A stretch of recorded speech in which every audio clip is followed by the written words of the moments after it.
great, Randy. How you doing this morning? I'm doing just perfectly fine. I've got my baseball cup, and there's no Nice. baseball. Yeah, no So baseball. I hate it, man. We're not. What are yeah, we going to talk about all summer? well, at least both of us won't be depressed. So Good point. Very that's a good good point. thing. Root for our famous our our minor league teams, I guess, so to Exactly. speak. Yeah. So weather's warming up. People are coming out of the January, February months if they're in cold climates, and we're starting to see maybe a little bit of green grass and some buds on the trees, things like that. And as I was driving to run some errands the other day, I was thinking about, just this idea of professional development. And, we often hear teachers complain about it, and it's often because it's not relevant, right? And so, what you and I have done over the past few years since we've retired from full-time teaching is try to work on helping others get better. And I'm going to get on my high horse about this a little bit because I often hear experienced teachers say, I don't really need the professional development. I've figured it out. I've been teaching 15, 20 years. And I sometimes hear those same teachers say, man, I'm really burned out. So, one of the things that I used to do when I was in my 20th year of teaching is I used to find new ways to kind of rejuvenate myself, go to a conference I'd never been to before, go watch you teach, go watch somebody else teach, just try to learn every day, right? And I know you and I have talked about this a lot. You and I are currently still learning, right? Oh, absolutely. And I'll add to what you just said, Randy, which I agree with wholeheartedly. The idea of burnout is always interesting to me, and I understand where people are coming from on it, but I often think of burnout as being when you run out of ideas, when you run out of new things to do on the podium. And whenever I felt like I was burnt out, if I would go to a conference or if I'd learned or if I'd had someone come in and watch me, all of a sudden I'd be refired up again because I had new information. I felt like I was fresh and on top of things. So that's why I think, along with what you said, I think it's so important for us to stay on top of what we're doing and to continue to get better. And like you said, you and I every day are still trying to figure this out. Yeah, and it's still, the young teacher can still learn too. So if you're recently graduated from a music ed degree and you're looking for a job, or you've taught for a year and you feel like quitting because you just don't feel like you're getting better, um, you know, go to Summer Institute. There's a good start, right? June 12th through the 15th, and the Marching Arts Intensive after that, March 15th through the 17th. And I mean, what great opportunities to rejuvenate and reevaluate where you are and learn some new things and review some old things, right? Well, absolutely. And when you look at the staff, the faculty that we have for Summer Institute, it's like the who's who of our profession. So you can't be there or be there online virtually without learning a bunch of stuff from these experts. So I highly encourage everyone to take a look at that week, see if you can't join us in person, and if you can't join us virtually. But boy, we'd sure love to have you up there at the college.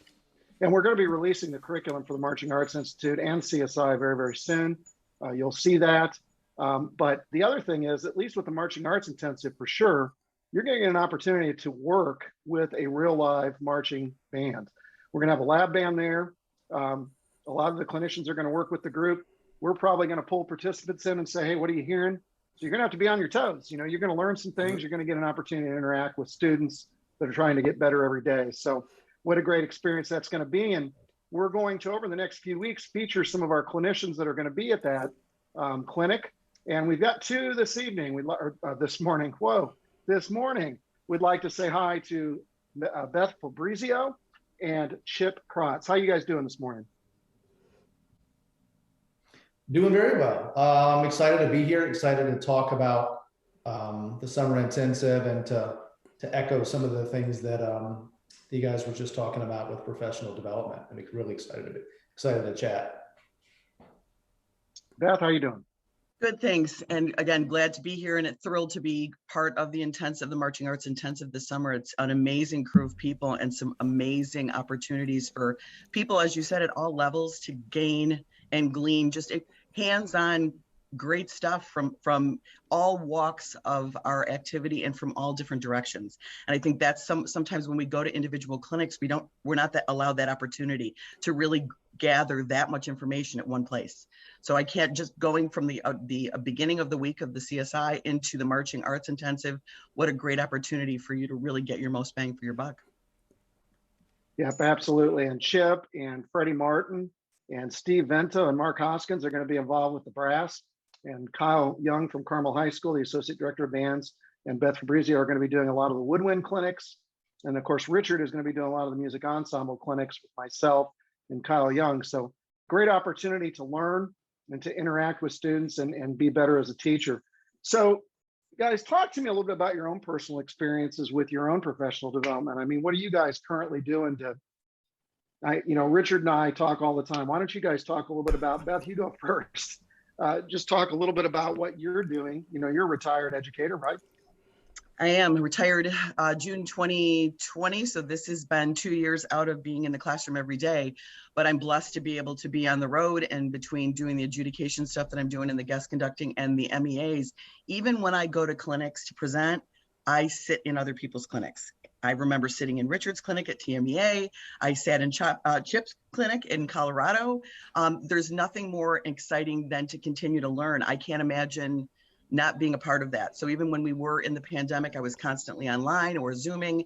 And now that we're out, I'm making sure that I'm attending as much as I possibly can because we don't learn otherwise. I'm thrilled with the opportunity to pull from other ideas. What do they say? The greatest flattery, the greatest form of imitation and gleaning from others and gathering that information.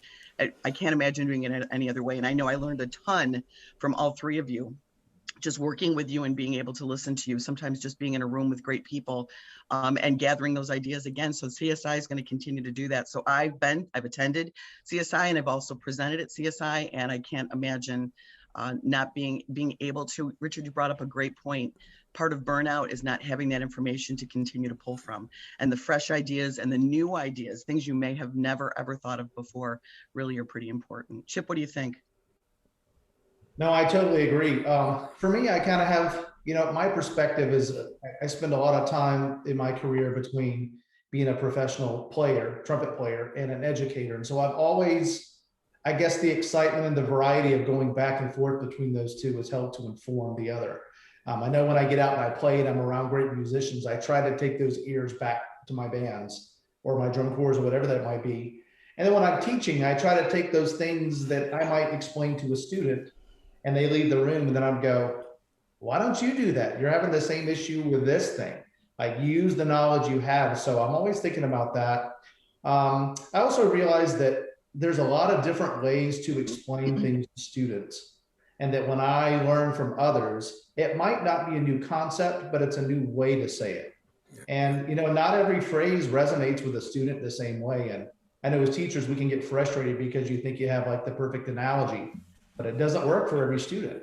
And so when I hear, Richard say something the same way or different, we did a concert band clinic maybe a month ago after the Blue Devils Drum Corps camp. And, he said things a couple of different ways that I did. I was able to use that right away with even my jazz ensemble. And I think maybe it resonated a little differently than them getting used to my same spiel, my same 3 analogies that I would use for things. So, and really lastly, I think life is about relationships. And I think you're never too old or too young to have a mentor and to always learn. And I'm always, I've been learned from Freddie Martin as a 22-year-old. And I still, every time I get a chance to be around him, I'm like, what can I get different? What can I learn that's new? What can I take a little different? And for me, that's what makes music exciting. Randy, as you said, the experienced teacher can get burned out because we're just saying the same thing over and over, and we're not finding new ways to try to connect with the students. So where the relationship's not staying as fresh and as current. And, as far as we go, trying to learn the lingo. I have a daughter who's 16, so it kind of keeps me up to date with how the kids think, what they're doing, what kind of technology they're using, how can I incorporate that so I'm not always the old guy that's teaching and I'm not connected with my students. So that's for me how I try to continue to do it. And I'm just geeked out about teaching as I was when I was younger. I love it, and I love seeing a kid get something that they couldn't get before. So for me, that's what keeps me excited about developing and growing. As soon as I stop, I may as well put my horn up and close the book and, go away. So, There's that word passion that we all use, right? Consistently.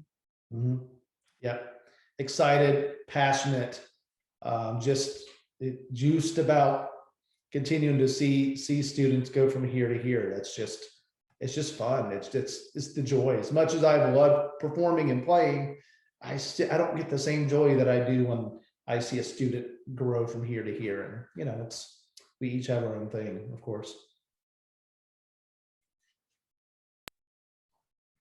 So can you guys take a real quick, just do a quick synopsis of the kinds of things that they're going to learn in your sessions? Beth, why don't you go first? So I'm going to have someone screen share something really quickly for me. I put together just a really quick, very quick little screen just so that you can see exactly what the two titles are that we selected and a little bit about the curriculum. It's very, very brief, but it'll just give you an opportunity. So session 1 is going to be the trio of adventure, flute, clarinet, saxophone fundamentals for your marching ensemble and beyond. Because again, we're passing these things along. We're not just growing. We want our concert programs to be incredibly strong, and that bleeds into all of our other ensembles. But it's going to talk about hands-on description of demonstration of warm-ups and fundamental exercises. And then we're going to talk about tone, breathing. Obviously, breathing, Jim, is a huge one. Boy, I still, Chip, remember your balloon exercises from Colorado that stay with me on a regular basis. Intonation, articulation, technique, and balance. So we're really going to pull all of those things together, and it's a lot of information. But besides, Kyle and I have already started pulling some things together. And then session 2 is the hat trick. We're going to take those same things and take that one step further with making sure that we understand all of the trouble issues in all 3 of the horns and the quick ways to be able to fix those and adjust those, along with alternate fingerings and embouchure choices, reeds and reed care, as we know with woodwinds, huge issues, mouthpiece selection, ligatures, all the extra accessory things, as well as outside resources, which continue to grow and develop. There's more stuff out there right now than ever before. And I want you to be able to get where you need to get quickly and efficiently and be able to do that. And then of course, we'll be able to work with Richard and the ensemble piece as we pull the entire group together and be able to really show you on the fly, on the move, what works and what doesn't work in that lab band, which is going to be amazing.